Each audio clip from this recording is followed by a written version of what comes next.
Well, as previously vouchsafed unto you by Senior yours truly, the US elections will dominate the media this year.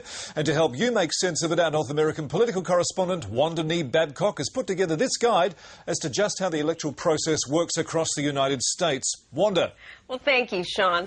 Well, to become a party's nominee for president, a candidate must win the support of the majority of delegates to that party's national convention. The delegates to the national convention vote for the nominee or candidate as determined by the outcomes of the state caucuses and primary elections. Now, the number of convention delegates who vote for these nominees or candidates is divided amongst the states proportionally. Now, most of these delegates are pledged to a candidate or nominee who wins the state's primary or caucus, but each party in each state has its own guidelines for awarding these delegates who vote for the nominee or candidate at the national convention.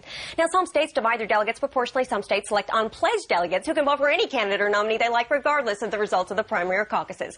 Counting takes place to determine which Democrat candidate or nominee is the first to secure 2,183 votes from 4,364 delegates pledged or unpledged to the national convention, and which Republican candidate or nominee is the first to secure 1,191 delegates pledged or unpledged of the 2,380 elected to the national convention, before finally the candidate with most money is declared president.